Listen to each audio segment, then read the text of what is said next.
Hey everybody, Jose Gardner here with Long Range Tactics.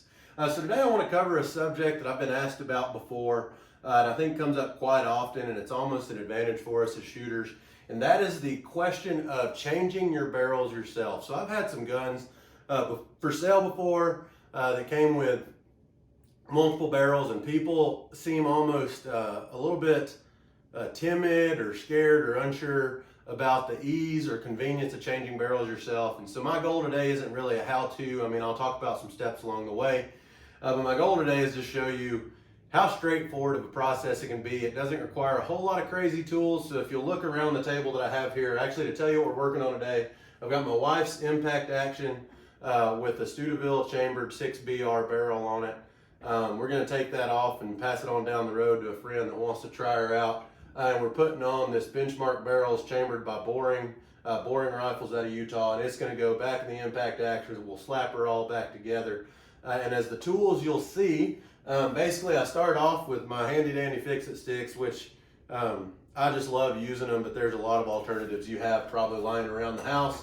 Got a crescent wrench that's really simply going to be for my PVA muzzle brake. I've got a ratchet in case my drill battery dies, since it's been a minute since I used it. I got some anti-seize and a torque wrench. A lot of people have torque wrenches lying around. I've got some punches, which I just remembered I don't need because we're not changing a trigger today, but we've got those nonetheless. A lot of people would have those lying around.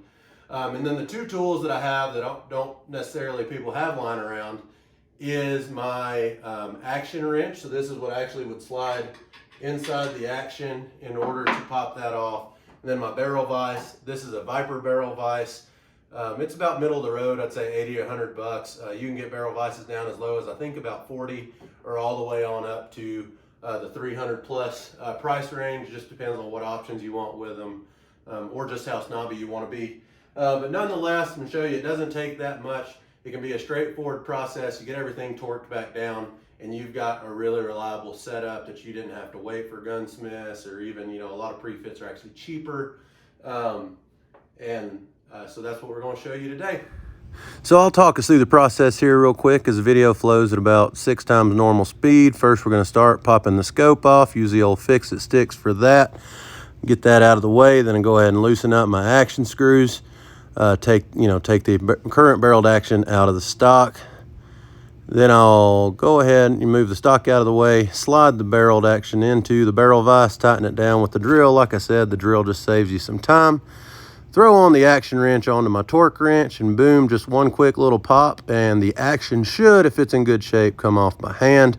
Take the crescent wrench, pop off the muzzle brake, and boom, we got our bare barrel ready to come out of the vise there.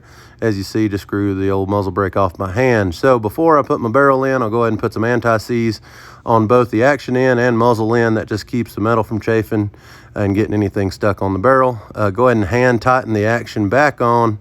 Put some on the muzzle end as well here. And just get the muzzle brake started. Tighten the barrel back down good and tight where it'll hold as we torque our action. Put the action wrench back on, torque it down. The poundage varies. That'll be kind of a personal decision. And then I loosen it up here just to level up my action. And what that does is I tighten it down now. I can cinch down on the muzzle brake pretty well and keep her level there. So once I get that good and set, we'll pull it out of the barrel vise here and then go ahead and start working towards putting it back in the stock. So set her in the stock, go ahead and break out the fix-it stick, torque wrench, get those bolts started, the action screws, and then I tighten them down here to what it's personal preference. I'm at about 45 inch-pounds. Then I move on to the scope. I got my Hawkins rings there, they hold well, so I put it back in the third slot from the rear as I always do. Torque that down, and I got a gun back together real quick, probably under a 10-minute process, nice and easy. So as we see, that was a pretty simple process. Got it all nice and torqued down, ready, got some rounds loaded, ready to take this bad boy out. Pretty straightforward process. Invest in your nice barrel vise and a good action wrench and a couple barrels in, or just a couple of projects in, and it's going to be well worth your time. If you enjoyed this, make sure You go follow us on YouTube, our Long Range Tactics channel, as well as our Facebook page and Instagram for a lot more content like this. Give us any ideas of any other content you'd like to see. And with that, I thank you for your time. Have a great day.